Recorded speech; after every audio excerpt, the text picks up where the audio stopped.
Alexandre Lacazette et Corentin Tolisso vers un retour tonitruant à Lyon.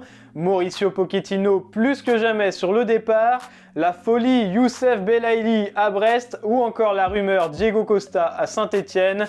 On en parle tout de suite dans le journal de Made in Foot.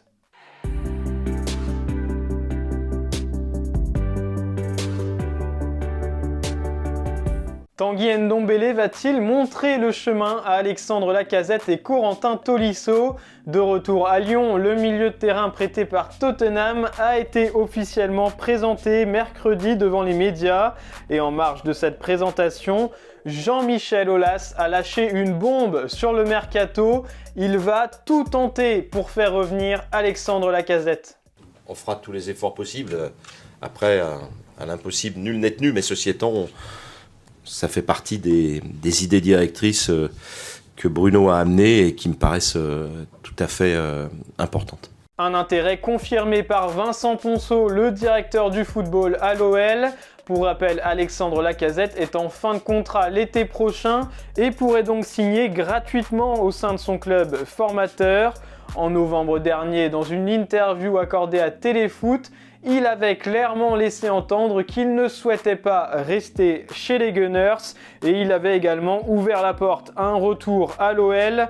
Mais ce n'est pas tout, Lyon tente également de faire revenir un autre ancien Gone, Corentin Tolisso, lui aussi en fin de contrat avec le Bayern Munich. Deux dossiers difficiles à boucler et où la concurrence sera rude. Mais l'OL semble prêt à tout pour faire ce très beau cadeau à ses supporters. Mauricio Pochettino, lui, ne sera sans doute plus là l'été prochain pour observer un éventuel retour de Lacazette et Tolisso à Lyon. L'entraîneur du PSG est plus que jamais sur le départ. Il a même failli être viré dès cet hiver, selon le Parisien. Les dirigeants du PSG étant déçus par son bilan marqué par la perte du titre en Ligue 1, la défaite dans le trophée des champions, la récente élimination en Coupe de France, mais aussi un plan de jeu quasi inexistant. Pochettino devrait malgré tout finir la saison à Paris, mais il n'ira pas plus loin, surtout qu'un club l'attend déjà en Angleterre, Manchester United. Selon le Daily Mirror, le club mancunien est de plus en plus confiant pour sa signature l'été prochain.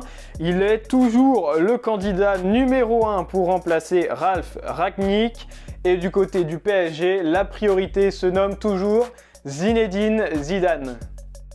C'est l'un des gros coups du dernier jour du mercato hivernal. Youssef Belaïli s'est engagé jusqu'à la fin de la saison avec le Stade brestois. Une arrivée qui a déchaîné les passions sur les réseaux sociaux du club breton, car l'Algérien est une véritable star chez les Fennecs. Et en quelques heures, les comptes du SB29 sont passés de 400 000 followers à plus d'1 million. Parce que l'Algérie, il aime des joueurs et il joue bien, il marque des buts, il joue pour l'équipe. C'est pour ça les supporters m'ont aimé. Arrivé pour remplacer Romain Fèvre, parti à Lyon, Youssef Belaïli a déjà les supporters algériens dans sa poche, mais il va devoir désormais convaincre ceux du Stade brestois. Saint-Etienne aurait pu faire le gros coup Diego Costa cet hiver. Avant de faire signer Enzo Crivelli, les dirigeants stéphanois avaient pensé à l'ancien attaquant de l'Atlético Madrid, mais il était trop cher pour les finances de la SSE, comme l'a confirmé Loïc Perrin dans les colonnes de l'équipe. On nous l'a proposé pour 500 000 € bruts par mois. Un proche connaissait son frère que j'ai eu en direct.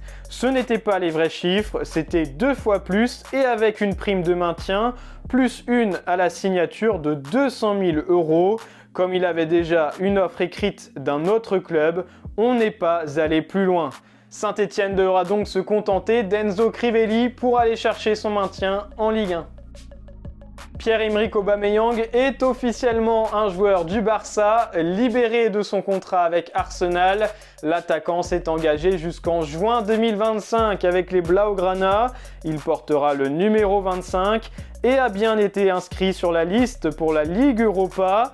Ce qui n'est pas le cas par exemple de Dani Alves qui n'a pas été retenu par Xavi, alors qu'au contraire, Ousmane Dembélé est lui bien présent. Mis à l'écart par la direction barcelonaise suite à son refus de prolonger, l'ailier français aurait encore le soutien de son entraîneur qui souhaite le faire jouer.